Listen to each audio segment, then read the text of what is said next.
one was the other wound that was actually when I started cleaning it because I wasn't doing a right job, it actually had started swelling a little bit more, this part of it. Now that I have cleaned it, I am going to hair dry it. When I do this, actually, if there is blood,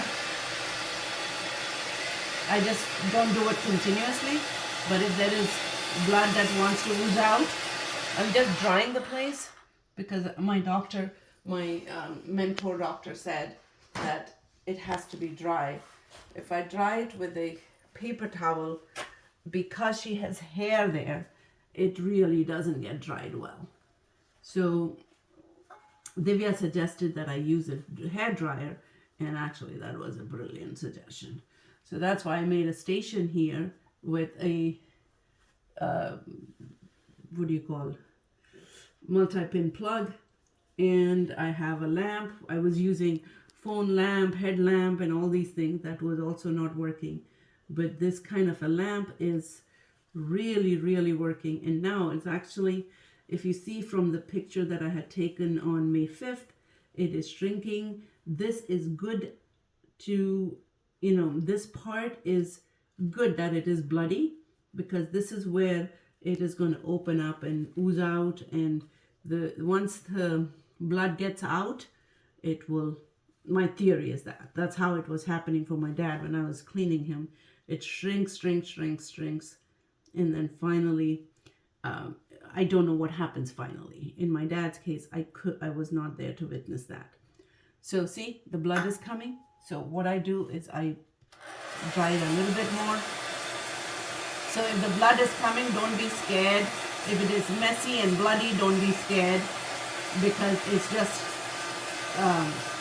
getting the place, getting the wound off of the blood that it needs to prosper. I mean, these are all my theories, okay? That's how I feel. So now if you see, I'll show the picture. I have it in my documentation, that how it was big the first time I started nursing it, and I made a lot of mistakes. I will share the mistakes that I made, but now I'm certainly progressing very well. You can pause for 2 minutes. Okay, this small wound was swelling so much that I couldn't separate this and this. Now it has healed, and if there is anything in there, I can clean it. And this will probably die way faster than the big one. But big one is also kind of dying. So this dirt was somewhere there. Okay, done. Sorry, Zara. Come.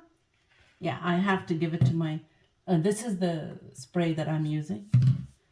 And I have to give it to Zara. She's very nice. So I will let this one be there for some time. Sometime means a minute or so that it helps with kind of the itching part. This was not the instruction given to me per se. This is something I found and which helped me. And since it's kind of the liquid part of it, as my doctor has said, I let it stay there for help with the itching, and on top of it, I put the Neosporin. Okay, no, I'm going to put the Neosporin. Triple antibiotic. So whenever, are you recording it? Yeah. Whenever it comes to my little baby, even for myself, I try to do home remedies, because I feel there is a lot of value in home remedies. I have enjoyed it myself. I have used it for all kinds of skin problems, and even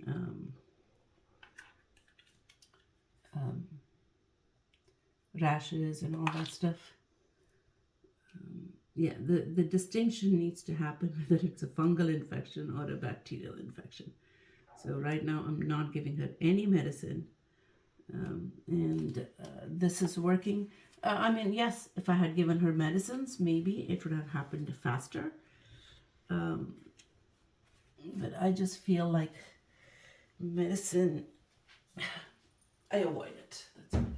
Okay, now this is my bandage stuff for her. Now that I have put, did I put the Neosporin? I did, right? Yeah. Mm-hmm. And now that I have put the Neosporin, and I put it, the triangle shape has worked really well for me. Okay, I'm gonna move these out of the way. So, and this cloth is amazing. This is what my dad and a lot of South Indian men use to wear every day. It's a really, really, really very, very soft and very kind to the skin. And it's called Veshti. I have cut it into, they wear long ones. If you have a South Indian friend, just ask them for an old Veshti. Old Veshtis are always the best. I mean, they're not fancy, but they're perfect for bandages. I wash it and use it. And on top of this, I put another layer of bandaging, and it doesn't bother her. It bothers her because it's a foreign thing, but it doesn't bother her because of how it is knotted. She's able to do everything that she wants to do, in the sense, walk around easily. I did put the cone at some point yesterday night. I stopped putting the cone. I don't know if I should. If I find her leaking or messing, I might put it back again. But I mean, minimal discomfort is what I would like. And she knows the job is done, and she's gonna wait to get her treat, and she gets it. And this is a thank you to you, Zara. You were very nice.